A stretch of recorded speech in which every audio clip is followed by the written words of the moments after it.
করোনাকে ভয় নয়, জয় করতে হবে বললেন প্রধানমন্ত্রী। পাটকলগুলো আধুনিকায়নের ঘোষণা। শাহেদের সম্পদের অনুসন্ধান করবে দুদক। মাস্ক, পিপিই দুর্নীতিতে সম্পৃক্ততা পাওয়া গেলে কর্মকর্তাদের তলব। আরও ৪১ মৃত্যু, শনাক্ত ৩,৩৬০। লকডাউনের ষষ্ঠ দিনেও ওয়ারিতে নানা অজুহাতে ঘোরাফেরা। বিজয়ের মাসেই ভ্যাকসিন বাজারে আনতে চায় গ্লোব বায়োটেক। খরগোশের পর এবার ইঁদুরের শরীরে পরীক্ষা। ১১ জুলাই থেকে আরেক দফা বন্যার আশঙ্কা। ২৩ জেলায় আশ্রয়কেন্দ্র প্রস্তুত রাখার নির্দেশ।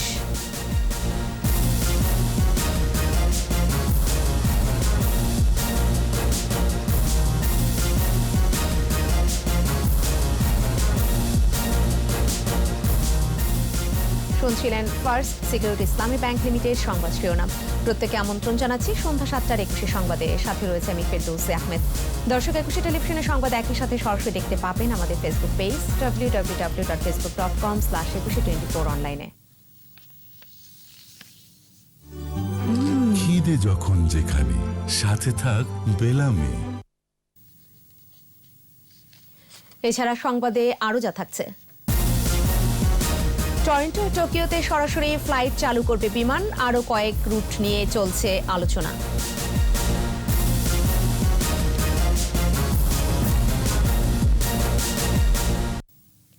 করোনার মতো রোগবালাই থাকলেও সব বাধা পেরিয়ে এগিয়ে যেতে হবে বলে মন্তব্য করেছেন প্রধানমন্ত্রী শেখ হাসিনা। জাতীয় সংসদে বাজেট অধিবেশনের সমাপনী বক্তৃতায় তিনি বলেন, করোনাকে ভয় পেলে চলবে না, জয় করতে হবে। মহামারীতে সব স্থবির, তাই শতভাগ বাজেট বাস্তবায়ন হয়তো সম্ভব হবে না বলেও মন্তব্য করেন সংসদ নেতা। আরও জানাচ্ছেন প্রণব চক্রবর্তী। একাদশ জাতীয় সংসদের অষ্টম অধিবেশনে সংসদ নেতা ও প্রধানমন্ত্রীর সমাপনী বক্তৃতা। আমাদের প্রবৃদ্ধি আমরা 7.8। উন্নয়নের যে ধারায় বাংলাদেশ এগোচ্ছিল তাতে বছরটি ছিল খুবই গুরুত্বপূর্ণ মনে করিয়ে দেন প্রধানমন্ত্রী শেখ হাসিনা। সংসদ নেতা বলেন, মহামারীর মধ্যে সরকারকে দিতে হলো বাজেট। যত বাধায় আসুক তা মোকাবেলা করে সামনে এগিয়ে যাওয়ার আশাবাদ জানান শেখ হাসিনা। আমি আশাবাদী, আর যতই ঝড় ঝঞ্ঝা, দুর্যোগ, রোগ শোক বালাই এগুলি থাকবেই, কিন্তু জীবন তো থেমে থাকতে পারে না। জীবন তো চলমান, জীবনকে চালিয়ে নিয়ে যেতে হবে। আর সেদিকে লক্ষ্য রেখেই মনে হয় যদি কখনো সারা বিশ্বের অর্থনৈতিক অবস্থা ভালো হয়, তখন যেন আমরা সেই সাথে তাল মিলিয়ে চলতে পারি, সেটা মাথায় রেখে আমরা এই বাজেটটা দিয়েছি। দেশের অর্থনীতি গতিশীল রেখে এবং মূল্যস্ফীতি নিয়ন্ত্রণে মহামারী মোকাবেলায় সরকারের নেয়া পদক্ষেপ তুলে ধরেন সংসদ নেতা। করোনাকে ভয় নয়, জয় করার সাহস দেন প্রধানমন্ত্রী শেখ হাসিনা। মৃত্যু তো আছেই, মৃত্যু তো অবধারিত। জন্মিলে মরিতে হবে, অমরকে কোথায় হবে, চৈস্ত্রী কবে নির হায় রে জীবন না, এটা তো কবি বলে গেছেন। কিন্তু তাই বলে আমি মরার আগে মরবো না, মরার আগে মরবো না, মরণকে জয় করতে হবে। কাজে করোনার ভয়ে আতঙ্কিত হবো কেন? হ্যাঁ, নিজেকে সুরক্ষিত রাখার জন্য যা যা করণীয় সেটা করতে হবে, কিন্তু মনে সাহস রাখতে হবে, এবং যাদের করোনা হবে তাদেরও। ঘরে বসে যারা সরকারের সমালোচনা করছেন তাদেরকে মানুষের পাশে দাঁড়ানোর আহ্বান জানান প্রধানমন্ত্রী। মানুষ যে আগে একটা আদর্শ নিয়ে চলতো, নীতি নিয়ে চলতো, দীর্ঘদিন এই দেশে এই মিলিটারি ডিক্টেটরশিপ এদেশের মানুষের চরিত্র হরণ করেছে। কারণ তাদের অবৈধ ক্ষমতাটাকে নিষ্কণ্টক করা, এটাই ছিল তাদের লক্ষ্য। তো যেখানে এইভাবে বছরের পর বছর এই বীজগুলি, দুর্নীতির বীজ, অনিয়মের বীজটা বপন করেছে, আপনি এটা তো মহিলা হয়ে গেছে। আওয়ামী লীগ সরকার আসার পর কে কোন দলের সেটা বড় কথা না, কে এই ধরনের দুর্নীতির সাথে জড়িত, নিয়মের সাথে জড়িত, আমরা যাকেই পাচ্ছি, যেখানেই পাচ্ছি আমরা ধরছি। আর ধরছি বলেই যেন আমরা চোর ধরে চোর হয়ে যাচ্ছি। বিভিন্ন উন্নয়নের অংশ হিসেবে পাট পণ্যের বাজার ধরতে পাটকলগুলোর আধুনিকায়নে সরকারের পরিকল্পনার কথা জানান সরকার প্রধান। যা পাওনা ছিল সব আমরা শোধ করে দেবো, দিয়ে এটাকে আমরা নতুনভাবে করব। আর এখানে যারা আগ্রহী তাদেরকে আমরা আবার ট্রেনিং দেবো, ট্রেনিং দিয়ে এই আধুনিক প্রযুক্তি জ্ঞান সম্পর্ক করে তাদেরকে তৈরি করব। কারণ পাট কল চালু হলে এদের অভিজ্ঞতা যাদের আছে তারাই আবার নতুন করে চাকরি পাবে, কিন্তু এই সময়টা তাদেরকে আমরা এইভাবে বেতন দিয়ে আমরা দিয়ে দিচ্ছি, যাতে করে আমরা আমাদের পাটের যে বিশ্ব বাজারটা এবং পাটজাত পণ্যের যে বাজারটা সেটার জন্য আমরা ধরতে পারি। প্রণব চক্রবর্তী, 21 টেলিভিশন, ঢাকা। করোনা পরীক্ষার ভুয়া সার্টিফিকেট দিয়ে কোটি কোটি টাকা হাতিয়ে নেয়ার ঘটনায় রিসেন্ট গ্রুপের চেয়ারম্যান শাহেদ ও তার সহযোগীদের সম্পদে অনুসন্ধান করবে দুর্নীতি দমন কমিশন দুদক। এদিকে মাস্ক, পিপিই সরবরাহে দুর্নীতি অনুসন্ধানে স্বাস্থ্য মন্ত্রণালয় ও অধিদপ্তরের কর্মকর্তাদের নাম আসলে তাদেরও তলব করা হবে বলে জানিয়েছেন দুদক সচিব মোহাম্মদ দিলওয়ার বক্ত। এ ঘটনায় ঠিকাদার হুমায়ুন কবিরকে জিজ্ঞাসাবাদ করে দুদক। এর আগে বুধবার আরও 2 ঠিকাদারকে জিজ্ঞাসাবাদ করা হয়। বিস্তারিত জানাচ্ছেন দীপু সারোয়ার। দুর্নীতি অনিয়মের অভিযোগে উত্তরা ও মিরপুরে রিজেন্ট হাসপাতালের 2টি শাখা এরই মধ্যে সিলগালা করে দিয়েছে এলিট ফোর্স র্যাব। করোনা টেস্টের 4000 ভুয়া সার্টিফিকেটে কোটি কোটি টাকা হাতিয়ে নেয়ার প্রমাণ পাওয়ার পর রিজেন্ট চেয়ারম্যান মোহাম্মদ শাহেদকে এখনও ধরা যায়নি। তাকে গ্রেপ্তারে অভিযান চলছে। এ অবস্থায় শাহেদ ও তার সহযোগীদের সম্পদ অনুসন্ধানের সিদ্ধান্ত নিয়েছে দুদক। রিজেন্টের বিষয়টি দুর্নীতি দমন কমিশনের অনুসন্ধান শুরুর জন্য যে কার্যক্রম গ্রহণ করা দরকার সেই কার্যক্রম গ্রহণ করা। এদিকে মাস্ক ও পিপিই সরবরাহে দুর্নীতি অনিয়ম অনুসন্ধানে বৃহস্পতিবার ঠিকাদারি প্রতিষ্ঠান মেডিটেক ইমেজিং লিমিটেডের পরিচালক হুমায়ুন কবিরকে 5 ঘন্টা ধরে জিজ্ঞাসাবাদ করেছে দুদক। আমরা পিপি মাস্ক তৈরি করি না, বিক্রি করি না, সরবরাহ করি না। আরেক ঠিকাদার প্রতিষ্ঠান লেক্সিকন লিমিটেডের মালিক মোতাজ্জেরুল ইসলাম মিঠু যুক্তরাষ্ট্রে থাকায় তার আইনজীবী দুদককে লিখিত বক্তব্য জমা দেন। সেটি আমাদের অনুসন্ধানকারী কর্মকর্তা গ্রহণ করেননি এই জন্য যে এটি বিদেশ থেকে কোনো দপ্তরে কোনো পত্র পাঠাতে হলে সেটি পররাষ্ট্র মন্ত্রণালয়ের মাধ্যমে এবং কার সম্মুখে সেটি স্বাক্ষর করা হয়েছে সেটি প্রত্যয়ন করে পাঠাতে হয়। এর আগে বুধবার আরও 2 ঠিকাদারি প্রতিষ্ঠানের 2 জনকে জিজ্ঞাসাবাদ করা হয়।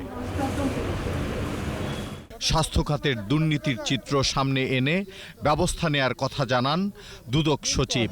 যাদের নাম পাওয়া গিয়েছে তাদেরকেই ডাকা হয়েছে এবং এখানে দেখা হবে পরীক্ষা করে যে কাদের সম্পৃক্ততা আছে। যাদেরকে প্রয়োজন তাদেরকে অনুসন্ধানের সাথে দুর্নীতি দমন কমিশন থেকে তলব করা। সচিব বলেন, দুর্নীতিবাজ কাউকেই ছাড়া হবে না। ক্রয় প্রক্রিয়ার সাথে বা এই সরবরাহের সাথে যারা জড়িত। দীপু সারোয়ার, 21 টেলিভিশন, ঢাকা। এদিকে রিজেন্ট হাসপাতালের অনিয়ম ও প্রতারণার ঘটনায় রিজেন্ট গ্রুপের মালিক শাহেদের অন্যতম সহযোগী রিজেন্ট গ্রুপের তথ্য অফিসারকে আটক করেছে র্যাব। রাজধানীর নাখালপাড়া এলাকায় অভিযান চালিয়ে শাহেদের সহযোগী তরিকুল ইসলাম ওরফে তারেক শিবলিকে আটক করা হয়। র্যাব জানায়, তরিকুলের কাছ থেকে গুরুত্বপূর্ণ তথ্য পাওয়া গেছে। তাকে নিয়ে বিভিন্ন জায়গায় অভিযান চালানো হয়।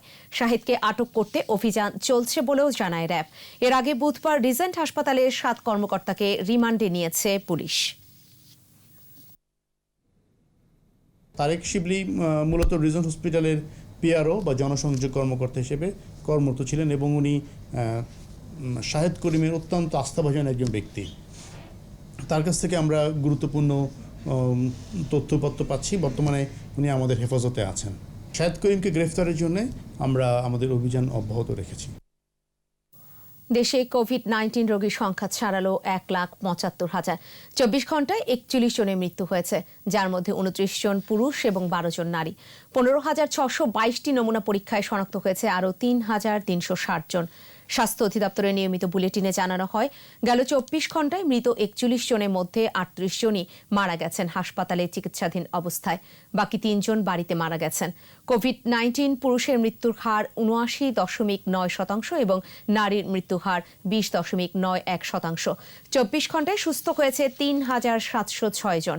করোনা ভাইরাস পরীক্ষায় বেসরকারি হাসপাতাল ও ডায়াগনস্টিক সেন্টার সহ এ পর্যন্ত 76টি ল্যাবে কার্যক্রম চলছে বলেও জানানো হয় ব্রিফিংয়ে।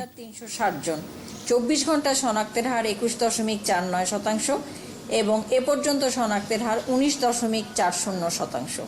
24 ঘন্টায় মৃত্যুবরণ করেছেন 41 জন এবং এ পর্যন্ত 2,238 জন। শনাক্ত বিবেচনায় মৃত্যুর হার 1.28%।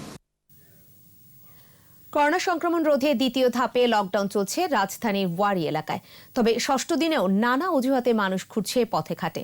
সংক্রমণ রোধ ও সামাজিক দূরত্ব নিশ্চিতে কাজ করছে পুলিশ, সেনাবাহিনী সহ স্বেচ্ছাসেবকরা। লকডাউন এলাকায় সাধারণ ছুটি থাকলেও হরকামেশা মানুষ বের হচ্ছে বা প্রবেশ করছে। এছাড়া বিভিন্ন সমস্যায় অভিযোগেরও শেষ নেই।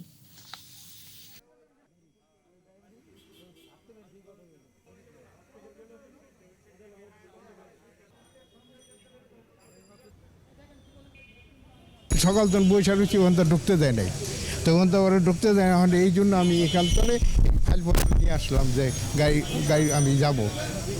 তাই আমি যদি না যাইতে আমার যদি এটা আমার চক্ষুগুলি ফুলে গেছে, দেখছেন কিডনি পরীক্ষা করানো লাগবে। ভার্চুয়াল কোর্টে আমার 2টা মামলা হেয়ারিং, এবং সেখানে স্ক্যানিং করতে হয়। একটা মামলা পিটিশন জমা দিতে হবে স্ক্যানিংয়ের মাধ্যমে।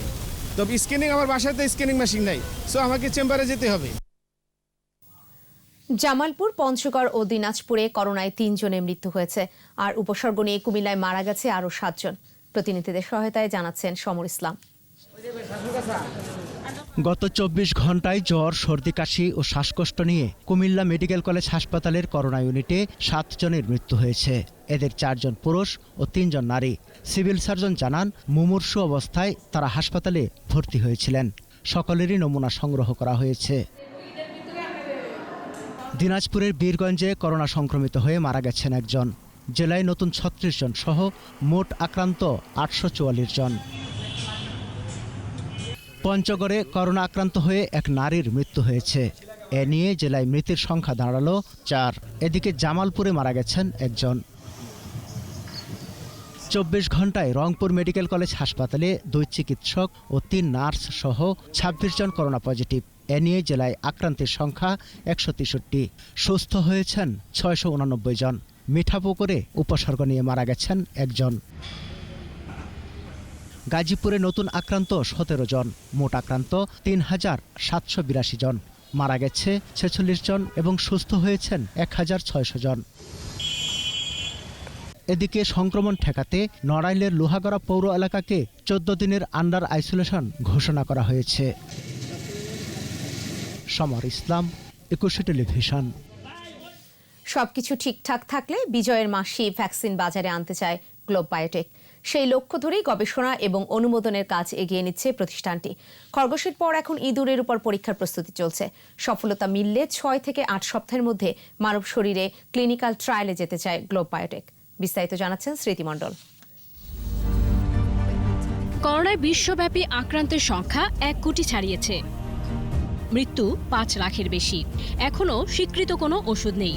শুরু থেকে ভ্যাকসিন আবিষ্কারে গবেষণা চালিয়ে যাচ্ছে বিভিন্ন দেশ। সফলতার দিকেও এগোচ্ছে অনেক দেশ। এই তালিকায় যোগ হয়েছে বাংলাদেশ।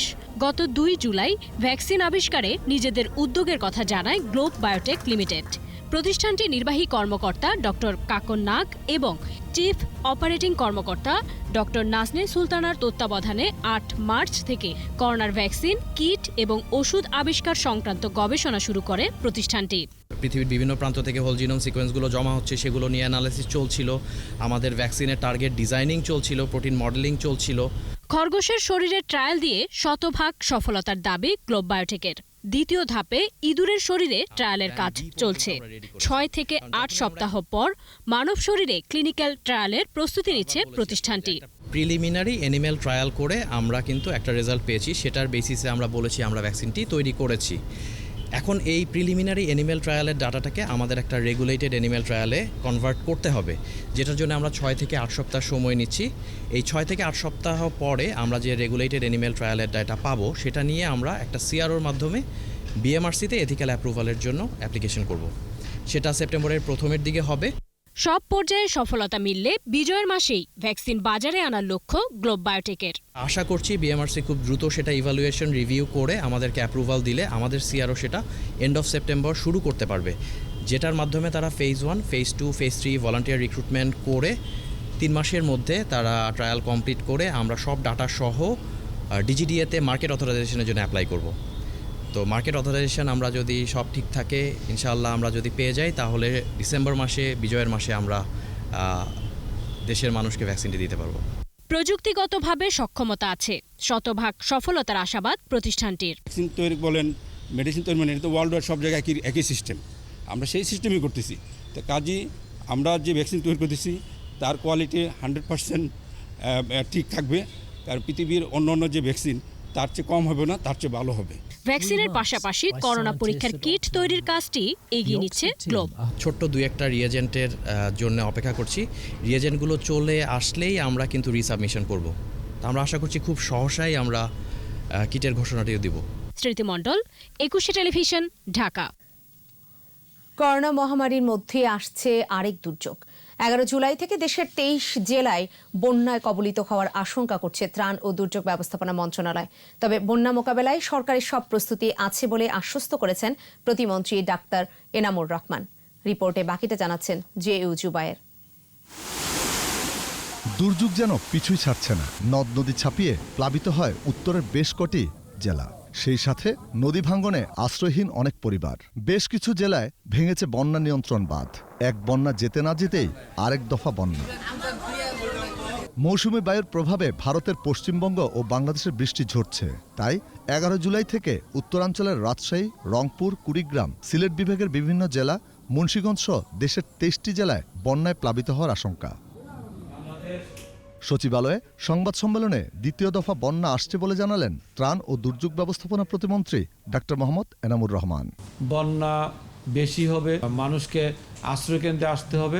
এখন করোনা সংক্রমণ চলছে, এই করোনা সংক্রমণে যাতে সামাজিক দূরত্ব বজায় রাখা যায় এবং সেই জন্য আশ্রয়কেন্দ্রের সংখ্যা বাড়াতে বলেছি।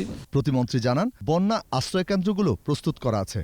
আশ্রয়কেন্দ্রে স্বাস্থ্যবিধি মানতে সবার জন্য মাস্ক সহ সুরক্ষা সামগ্রী এবং প্রয়োজনীয় খাদ্য, অর্থ, শিশু ও গোখাদ্য বিভিন্ন জেলায় পাঠিয়ে দেওয়া হয়েছে। বন্যা কবলিত মানুষের জন্য আমরা প্রত্যেক জেলায় 200 মেট্রিক টন চাল, 5 লক্ষ টাকা, 2 লক্ষ টাকা শিশু খাদ্যের জন্য, 2 লক্ষ টাকা গবাদি পশুর জন্য এবং 2000 প্যাকেট করে শুকনা খাবার আমরা গতকালকে আমরা পাঠিয়ে দিয়েছি।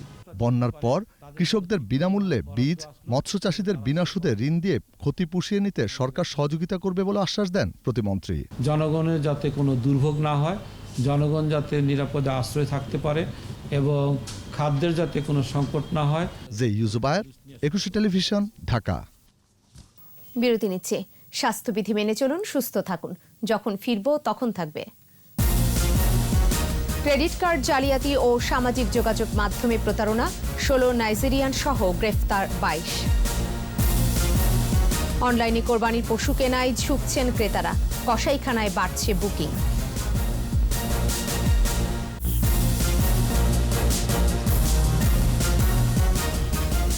দেখছেন সন্ধ্যা 7টার 21 সংবাদ।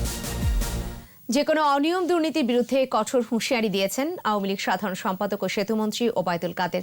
দলের সভাপতির রাজনৈতিক কার্যালয়ে ত্রাণ ও সমাজ কল্যাণ উপকমিটির সভায় নিজ বাসভবন থেকে যুক্ত হয়ে তিনি বলেন, জনগণের অসহায়ত্ব নিয়ে যারা ফায়দা লুটতে চায় তারা যে দলেরই হোক কোনো ছাড় দেয়া হবে না।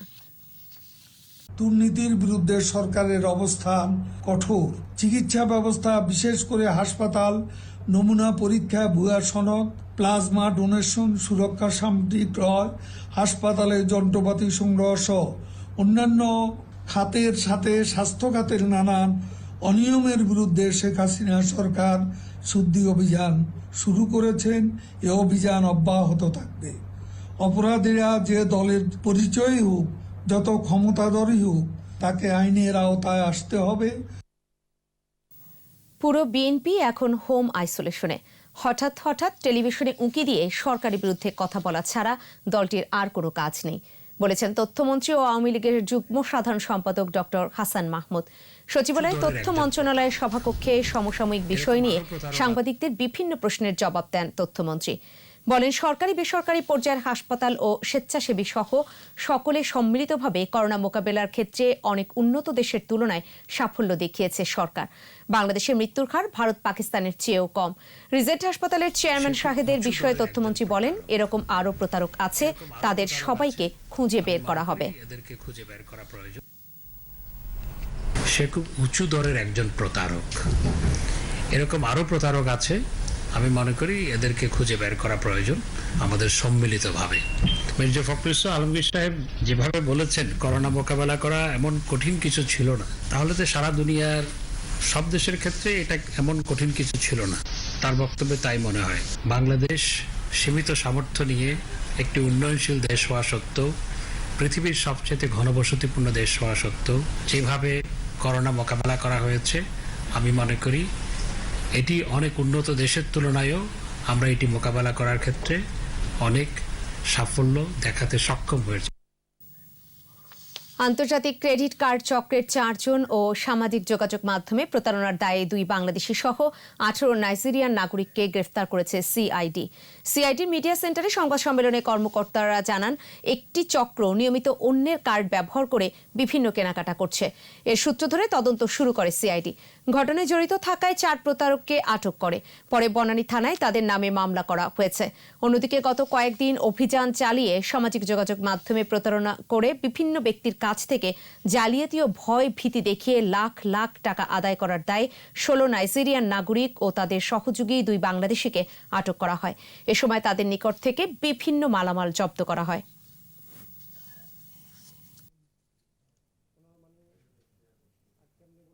একবার দিল 50,000, তারপরে 2 লাখ, তারপর 4 লাখ, 20, 22, 50 লাখ টাকা পর্যন্ত মানুষ দিয়ে দেয়। তো এই বিষয়গুলোতে একটু আমাদের সচেতন থাকতে হবে। সাধারণ মানুষকে তাকে ভয় দেখানো হচ্ছে যে এখানে তো ভুল করে আমি কিছু টাকা পাঠিয়ে দিয়েছিলাম, আর মানি লন্ডারিং মামলা আপনাকে পুলিশ খুঁজতেছে, কাস্টমস খুঁজতেছে। তখন পুলিশকে ভয় না করে পুলিশের কাছে আসতে হবে। বুড়িগঙ্গায় মর্নিং বার্ড লঞ্চ ডুবি মামলার প্রধান আসামি ময়ূর 2 লঞ্চের মালিক মোসাদ্দেক হানিফকে রাজধানী থেকে গ্রেফতার করেছে নৌ পুলিশ।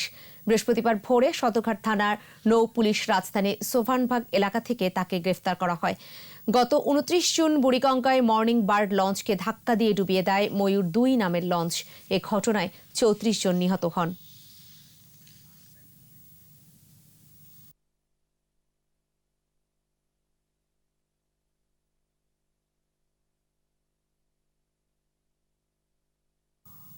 করোনা ঝুঁকির কারণে এবার অনলাইনে কোরবানির পশু কেনায় ঝুঁকছেন ক্রেতারা। পাশাপাশি মাংস প্রক্রিয়াজাতকরণ কোম্পানিগুলোর কসাইখানায় পশু কোরবানির জন্য বুকিং বাড়ছে। স্বাস্থ্য ঝুঁকি এড়ানোর পাশাপাশি কোরবানির সময় নগর পরিচ্ছন্ন রাখতে এ ধরনের উদ্যোগকে আরও এগিয়ে নেবার দাবি খামারিদের। দেখুন মেহেদী হাসানের রিপোর্ট। খামারের এই মোটা তাজা গবাদি পশুগুলো কিনতে এখন আর হাটে যাওয়া জরুরি নয়। ঘরে বসেই ছবি দেখে অনলাইনে কেনা যাবে কোরবানির পশু। খামার কর্তৃপক্ষ গরু পৌঁছে দেবে ক্রেতার ঠিকানায়। দাম পরিশোধ করতে হবে অনলাইনে অথবা পশু বুঝে পাওয়ার পর নগদ টাকায়। কোরবানি করার দায়িত্বও নিচ্ছে অনেক খামার। চাইলে খামার কর্তৃপক্ষ পশু জবাই করে ঈদের দিন কোরবানির মাংস পৌঁছে দেবে ক্রেতার ঠিকানায়। গত কয়েক বছর কোরবানি ঈদে অনলাইনে পশু কেনাবেচা বাড়ছিল, তবে এবার করোনা সংকটে এ ধরনের হাট আরও বেশি জনপ্রিয় হয়ে উঠেছে। বাজারে নেই না, আমাদের গরুগুলি ফার্ম থেকেই আমরা সেল দিই। কাস্টমার মোটামুটি আসতে আছে, গতবারের তুলনায় অনেকটা কম। আশা করি পড়বে না হাতে নেওয়ার প্রয়োজন। বিকজ অফ যেভাবে অনলাইনে আমরা সাড়া পাচ্ছি, আমাদের মনে হচ্ছে আমরা অনলাইনেই সেল করতে পারবো। করোনার কারণে হাটে স্বাস্থ্য ঝুঁকির বিষয়টি এবার সামনে চলে এসেছে।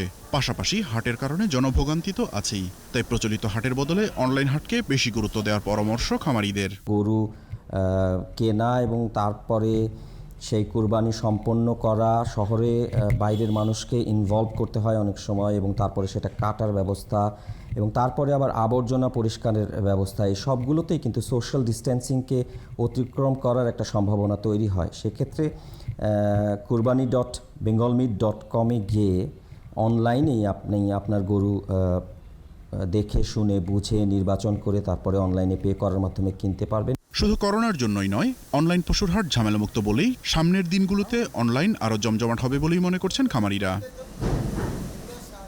মেহেদী হাসান, 21 টেলিভিশন, ঢাকা। দেশের খামারগুলোর পশু দিয়েই এবারের কোরবানি ঈদে পশুর চাহিদা মেটানো যাবে, জানিয়েছে পশু সম্পদ অধিদপ্তর। করোনা ভাইরাসের কারণে বাজারে জনসমাগম না ঘটিয়ে অনলাইনে পশু কেনা বেচার কথাও বলছেন তারা। এর মধ্যে অনলাইনে চলছে কোরবানির পশু বেচা কেনা। চট্টগ্রাম থেকে হাসান ফেরদৌসের রিপোর্ট, জানাচ্ছেন সমর ইসলাম। প্রাণী সম্পদ অধিদপ্তরের তথ্য বলছে, এবারের কোরবানির ঈদে চট্টগ্রামে পশুর চাহিদা 7,31,000। চট্টগ্রামের 8,000-এর বেশি খামার এবং প্রত্যন্ত গ্রামাঞ্চলে কোরবানিযোগ্য পশু রয়েছে 6,89,000। বাজারে করোনা আতঙ্ক থাকলেও খামারিরা বলছেন গতবারের মতো এবারও ভালো দাম পাবেন তারা। গতবার 20টা বিক্রি হচ্ছে, এবছর আমরা 40টা বিক্রি করব। অনলাইনেও আমাদের গরু এগুলো করতেছি, প্রচার করতেছি। ইতিমধ্যে আমাদের এখানে গরু প্রায় 30টার উপরে বিক্রি হয়ে গেছে। এদিকে করোনার কারণে এবছর পশু কোরবানি গত বছরের তুলনায় 25% কম হতে পারে বলে মনে করছেন কর্মকর্তারা। সংক্রমণ ঠেকাতে অনলাইনে পশু কেনার পরামর্শ দিয়েছেন প্রাণী সম্পদ বিভাগের কর্মকর্তারা। চাহিদার কথা বলেন এবং আমাদের যোগানের কথা বলেন, সেটা কাছাকাছি আছে, সংকট নেই। কিছু কিছু ক্ষেত্রে হয়তো কিছু পরিবার আগে থেকে একটু কম দেবে, কিন্তু কম বেশি মিলিয়ে কিন্তু কোরবানির চাহিদা গতবারের মতোই থাকবে। করোনা পরিস্থিতিতে খামারিদের উৎসাহিত করতে সরকারের পক্ষ থেকে বিভিন্ন প্রণোদনা দেয়া হচ্ছে, জানিয়েছেন জাতীয় সংসদের হুইপ শামসুল হক চৌধুরী। বাজারে গেলে অনেক স্বাস্থ্যবিধি না মেনে অনেকে গরু কিনতে যাবে, করোনা হতে পারে। এখানে আসলে করোনা থেকে মুক্তি লাভ করবে, এখানে স্বাস্থ্যবিধি মেনে গরু ক্রয় করে বাড়িতে নিয়ে যেতে পারে। এবারের ঈদে কোরবানির পশুর সংকট হবে না বলে মনে করছেন সংশ্লিষ্টরা। সমর ইসলাম, 21 টেলিভিশন। রাজধানীর উত্তরার 3 নম্বর সেক্টরে বৃক্ষরোপণ কর্মসূচি শুরু করেছে মহানগর উত্তর আওয়ামী লীগ। এ সময় ফলদ, বনজ ও ভেষজ গাছ লাগানোর পরামর্শ দেন ঢাকা মহানগর উত্তর আওয়ামী লীগের সাধারণ সম্পাদক SM মান্নান কোচি। উত্তরা পশ্চিম থানা আওয়ামী লীগের সভাপতি ও সাধারণ সম্পাদক এবং ওয়ার্ডের নেতাকর্মীদের হাতে গাছ তুলে দেন উত্তর আওয়ামী লীগের সভাপতি শেখ বজলুর রহমান।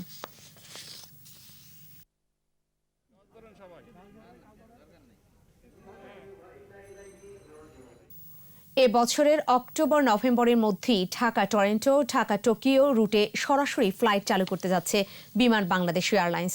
এছাড়াও চলতি বছর আরও কয়েকটি নতুন রুটে ফ্লাইট পরিচালনা করতে চায় বিমান। তবে করোনা পরিস্থিতির উপরই সবকিছু নির্ভর করছে বলে জানিয়েছে বিমান কর্তৃপক্ষ। জসিম জুয়েলের রিপোর্ট।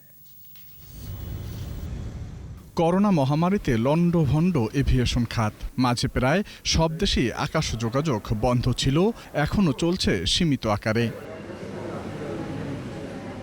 বিমান বাংলাদেশ এয়ারলাইন্স এখনও স্বাভাবিক হতে পারেনি, একমাত্র লন্ডন রুটেই চলছে ফ্লাইট। এরই মাঝে ঢাকা টরন্টো, ঢাকা টোকিও নতুন দুটি রুটে ফ্লাইট পরিচালনার প্রস্তুতির কথা জানালেন বিমানের এমডি। কানাডার সঙ্গে এয়ার এগ্রিমেন্ট অনুযায়ী আগামী শীত মৌসুমে বিমান যাবে টরন্টোতে। তবে সবকিছুই নির্ভর করছে করোনা পরিস্থিতির উপর। ঢাকা থেকে সরাসরি টরন্টো এবং ঢাকা থেকে সরাসরি জাপান, এই দুইটি রুট আমরা চালু করব। মানে ঢাকা থেকে যাতে সব কানেক্টিভিটি, সবগুলো ইস্ট ওয়েস্ট সব কানেক্টিভিটি হয়, অর্থাৎ ঢাকা একটা হাব করার মতো সেই প্ল্যানটা আমরা করছি। বিমান এমডি জানান, জাপান সরকার ইন্টারন্যাশনাল রুট চালু করলেই ঢাকা টোকিও রুটে ফ্লাইট চালু হবে। জাপানের থেকে আমরা নিয়ে গেলে জাপানের ওইখানে যারা অন্যান্য এয়ারলাইন্স অপারেট করে তাদের সাথে আমরা চুক্তি করার চেষ্টা করছি, তারা যাতে যে অস্ট্রেলিয়া, নিউজিল্যান্ড এইসব দেশে অন্য ডেস্টিনেশনে তারা নিয়ে যায়। আমরা আমাদের যেটা প্ল্যান উইন্টার শিডিউলে চালু করা, যদি সিচুয়েশন পারমিট করে। এছাড়াও ভারতের চেন্নাই, শারজা সহ আরও কয়েকটি রুটে এবছরে ফ্লাইট চালুর বিষয়ে আলোচনা চলছে বলে জানিয়েছেন বিমানের এমডি। জসিম জুয়েল, 21 টেলিভিশন, ঢাকা। বিরতি নিচ্ছে। স্বাস্থ্যবিধি মেনে চলুন, সুস্থ থাকুন। যখন ফিরছি তখন অন্যান্য খবরের সঙ্গে আরও যা থাকবে। মানব পাচারের দায়ে গ্রেফতার এমপি পাপুল কুয়েতের নাগরিক নন, জানিয়েছে দেশটির স্বরাষ্ট্র মন্ত্রণালয়। খাদ্যাভাবে প্রতিদিন বিশ্বে 12,000 মানুষের মৃত্যু আশঙ্কা অক্সফামে।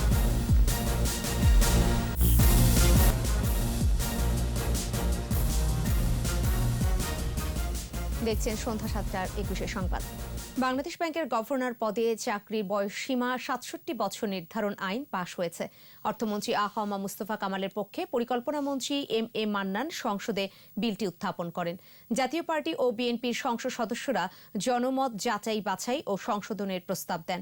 স্পিকার ডক্টর শিরিন শারমিন চৌধুরী প্রস্তাবগুলো নিষ্পত্তি করে বিলটি কণ্ঠ ভোটে দিলে তা পাশ হয়। এর ফলে বাংলাদেশ ব্যাংকের গভর্নর পদে সদ্য মেয়াদ শেষ হওয়া ফজলে কবিরের পুনর্নিয়োগে কোনো বাধা থাকল না।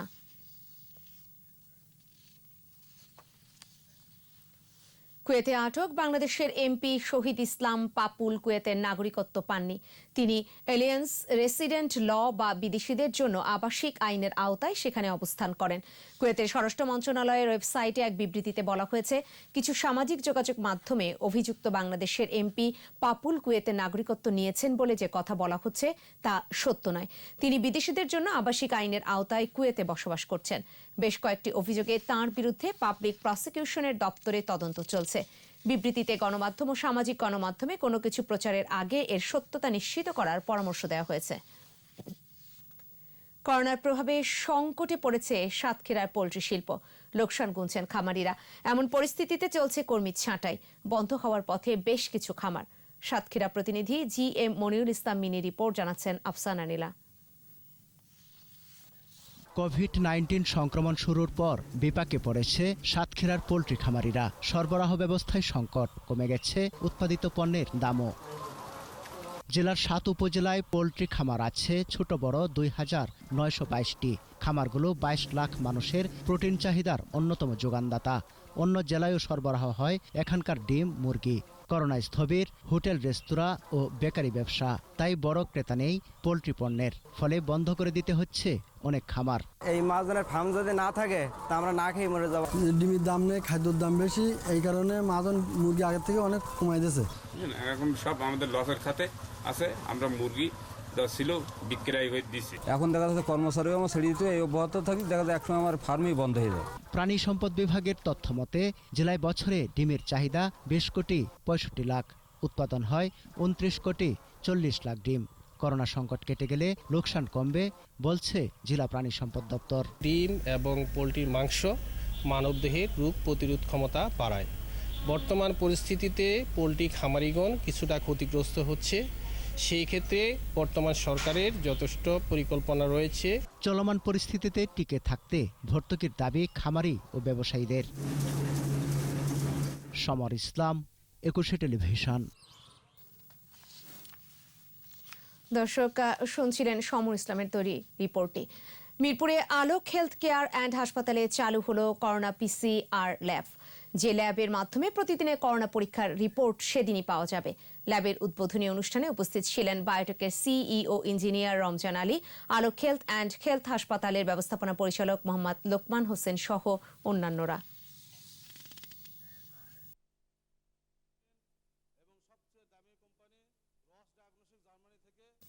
এবার সোশ্যাল ইসলামী ব্যাংক লিমিটেড বাণিজ্য সংবাদ।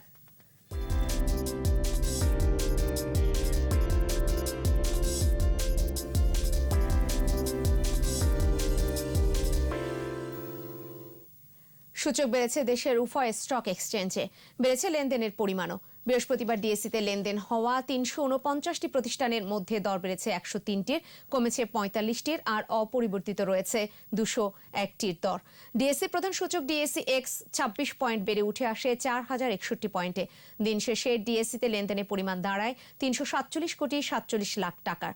সূচক বেড়েছে সিএসসিতেও। সিএসসিতে লেনদেন হওয়া 193টি প্রতিষ্ঠানের মধ্যে দর বেড়েছে 49টির, কমেছে 26টির, আর বদলায়নি 118টির দর। সিএসসিতে মোট লেনদেন হয়েছে 14 কোটি 29 লাখ টাকার শেয়ার ও মিউচুয়াল ফান্ড ইউনিট। শেষ করব সন্ধ্যা 7টার 21 সংবাদ। যাবার আগে ফার্স্ট সিকিউরিটি ইসলামী ব্যাংক লিমিটেড সংবাদ শিরোনামগুলো জানিয়ে দিব আরও একবার। করোনাকে ভয় নাই, জয় করতে হবে বললেন প্রধানমন্ত্রী। পাট কলগুলো আধুনিকায়নের ঘোষণা। শাহেদের সম্পদ অনুসন্ধান করবে দুদক। মাস্ক, PPE দুর্নীতিতে সম্পৃক্ততা পাওয়া গেলে স্বাস্থ্য কর্মকর্তাদের তলব। আরও 41 মৃত্যু, শনাক্ত 3360। লকডাউনের 6ষ্ঠ দিনেও ওয়ারিতে নানা অজুহাতে ঘোরাফেরা। বিজয়ের মাসি ভ্যাকসিন বাজারে আনতে চায় গ্লোব বায়োটেক। খরগোশের পর এবার ইঁদুরের শরীরে পরীক্ষা। 11 জুলাই থেকে আরেক দফা বন্যার আশঙ্কা। 23 জেলায় আশ্রয় কেন্দ্র প্রস্তুত রাখার নির্দেশ।